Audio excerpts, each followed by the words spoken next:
I'm going to be talking about, you know what? What's my fault? You know, even if the other person is 99% wrong. Here we go. You're 99% wrong. Percentages, yes. Even if the person is 99% wrong, I'm playing. But even if you think the other person is 99% wrong, or if you think they're 90% wrong, or 99.9%, or 60% wrong, or if you think they're 51% wrong, or even if it was 50-50, whatever, you know, basically you got to think, you know,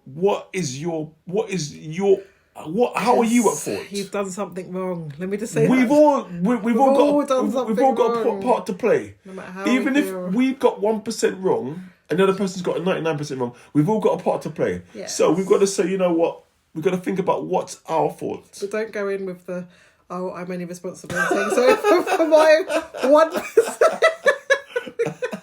that will not go down well. No. Successfully Married with Pete and Mel.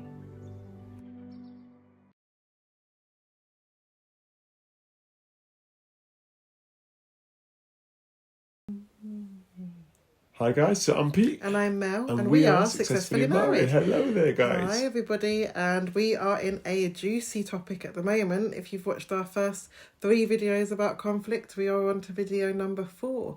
And this one is the 7 steps of how to resolve a conflict and restore a relationship. So this is when it's already gone bad, already gone down, and you need a way back. Isn't that right, honey? That's it. Yeah, things have been heated. There's been an argument. There's been chaos. Things have, madness. Things have gone down. Madness. And you're now trying to restore. Basically resolve a conflict, restore the relationship. Make it basically. better. Trying to make things better, resolve the conflict, and make there be peace and harmony. Just to say, we've actually, we've been looking at the different things, and we've actually we've learnt this, and we saw something about sort of this, a fair while ago. Rick Warren did something on this. Rick Warren's like a pastor, a Christian pastor, and he's got a very, very good teaching on this specific thing. So we've looked into this basically, and a lot of the things that we've looked at, we've seen, and and experienced. we've experienced it. And we're sort of a lot of the things that we've got is so good. It's really, really good. Most things that we use, we're original and stuff like that. But a lot of this, what we learnt. We thought, what we're going to share. Yes. A lot of the things that we saw from Rick Warren's video. So a lot of things that we're going to be saying is similar to what Rick Warren has already said, Pastor Rick Warren's already said. So and then we're just going to add in our spins. Yes, our spins onto it. So exactly. We've got things to share as well on conflict. On the topic. So what's the first one, babe? Let's get straight into it. Yeah, let's go straight into it. So basically, obviously 7 steps on how to resolve a conflict and restore a relationship. So this is, as I say, this is when it's all broken. This is when there's trouble, escalated, etc. So one thing to bear in mind is that the Bible does say, "Blessed are the peacemakers, for they shall be called the children of God." So it's good to pursue peace. And also there's another scripture that says, if it's possible, as much as depends on you, live peaceably with all men. So it's women as well, with mankind, basically what that means. So it's good. Peace is a good thing. It's good to have peace. It's Everybody. Good. Yes, it's good to, if there's been bad blood, if there's people upset, it's good if you can to resolve it, especially if you're in a relationship with somebody. Oh, yes. No point there being butting heads. Unresolved. You don't want people. Don't want it to be unresolved conflict and people upset and things are not dealt with. Fun. It's not. That's not going to be a fun situation. It's always good to resolve the conflict. And therefore go on to restoring the relationship. Exactly. is definitely key. So with that being said, right, let's go for the 7 steps then. Yes. 7 steps. So point number 1. So point number 1 in how to resolve a conflict, restore a relationship. Be mature enough. Talking to you, not the other person. You be mature enough to make the first move. Wow. Be mature to make the first move to resolve the conflict. Yeah. So, what we're saying is that conflict never resolves itself. If somebody was sick, often they don't just suddenly just get better. Sickness doing doesn't just go away. You've either got to take something for it, or even get prayer for it, or something. Often things just don't. If someone had a serious sickness, it's very unlikely. It's all of a sudden just disappears just like that, without there being prayer, without there being treatment for it or something like that. So it's not going to go away. Similar to conflict, it's not just going to go away just like that. It festers. Yes, it can do. It definitely can do. So, what we've learned is basically, and through experience, is that there's only one way to resolve conflict. That's not to run away from it. Face it. Face it. Your conflict needs to be faced. You've got to face conflict head on. I spent many times running away from conflict. I don't like conflict. Yeah. So Still don't like conflict. Can't say that I love conflict, but no, it's got to be faced. It's got to be dealt with, because it doesn't just go away. So what we'd say is, you, not the other person, you watching this video, it could be you. I remember that, it could be you. Yeah. So make the first move. You make the first move. Don't wait on the other person. You make the first move to resolve that conflict. So be mature enough to say, I'm going to be the one to make the first move to resolve the conflict. That's point number one. That's point number one. Succinctly said. And point number two is for me, my delight.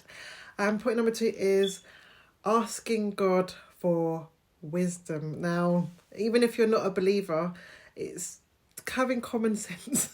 Just thinking about the other person. So how you say it, how you approach the person, not coming attacking and blaming, and being aware of your tone of voice. If you watched our other videos, we mentioned about how the percentages of how much is verbal and how much is physical. So even just being aware that even though you are talking, even though I'm talking, your body language. So if I'm talking and say, "Oh, I'm sorry," and I roll my eyes, then I think that's going to have a bit of a different effect, isn't it, babe? True. All of these things, it's just having an awareness of yourself. So yes, in the biblical terms, we'd say be wise, use wisdom, but in the worldly text, we'd say common sense, self-awareness, just tactful. Try and be tactful, not a bull in a china shop, I would say.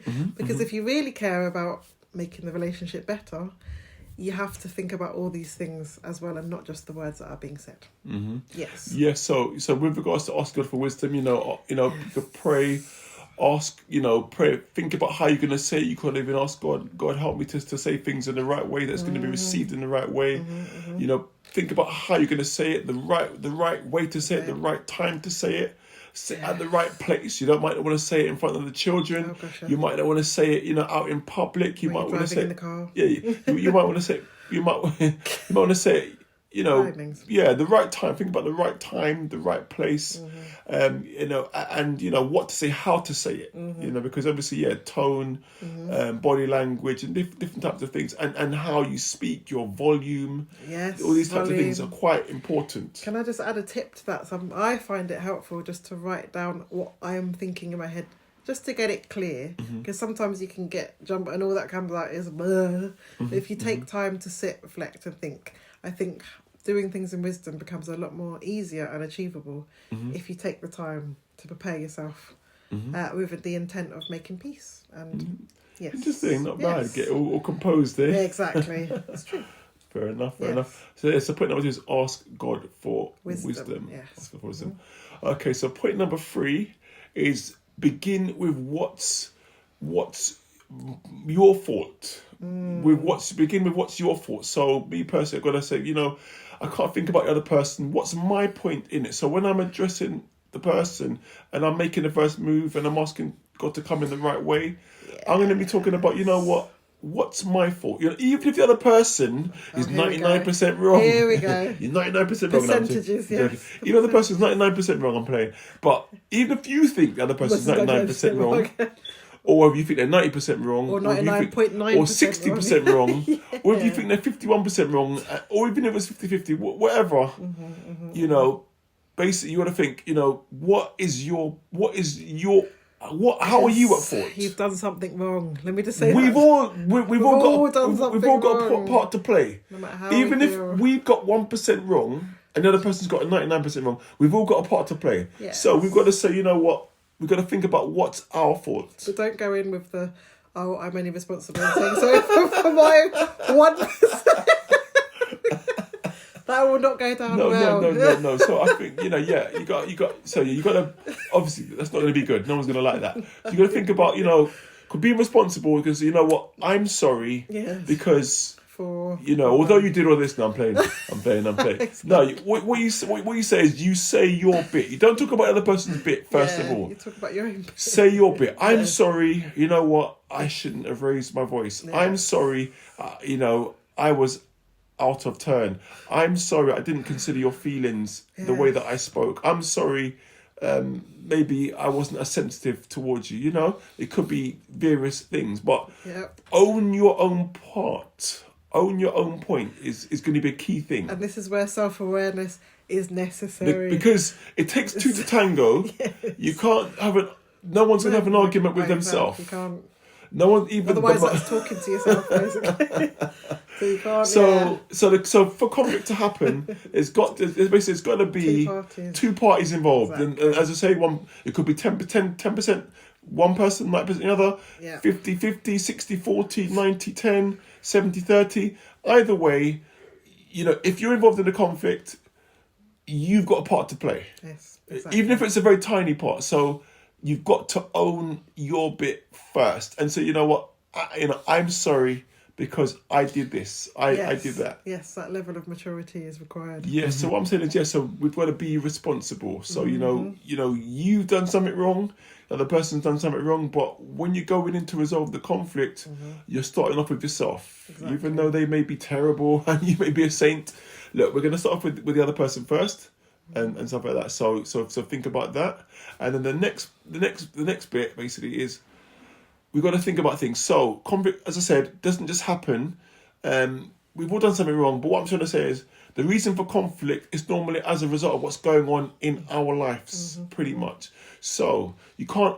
It's really very difficult to argue with a happy person. Yeah, somebody that's all peaceful and tranquil. Yes. So basically, inner peace. Yeah. So if I'm at peace, there's a saying that says, if I'm at peace, what's outside doesn't affect me. So if I'm at peace in my heart, people could be screaming their head off and carrying on and being rude and that sort of stuff. It's not going to affect me. So it's only affecting me, or it's only affecting you, because there's an element of, there's an element we want to have. We're not happy. There's a little bit of pride. We're not happy with how they spoke, and so a little bit of pride has risen up. So that's the reason why it's affecting us. Because if we're fully at peace, then it's like water off a duck's back. People could be screaming. There could be mayhem going on. They could be dropping bombs. Exactly. But it's not going to affect us. Exactly. So that's true. If you have inner peace and you are calm and you realise, okay, this person, even the way that you respond, instead of just being snapping back,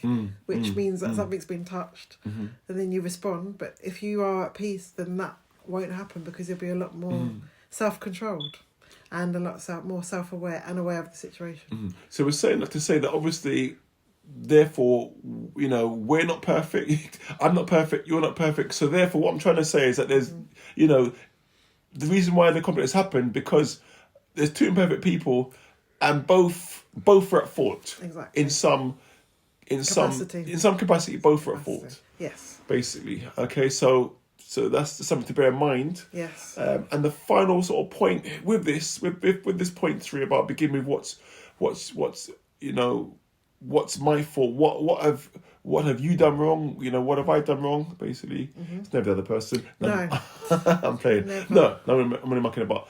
But what I'm trying to say is the final point of this bit is it's always rewarding to resolve a conflict than to dissolve a healthy relationship.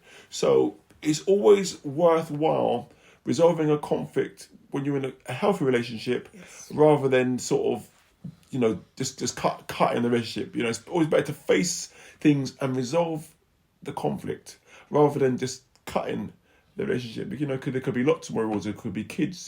There's so many good rewards. Could be, for instance, in a husband and wife, and there's many fun rewards, no doubt about it. But I'm just saying this to say that it's better to, if you're in a healthy relationship, it's better to resolve the conflict rather than suffering the extent of the relationship.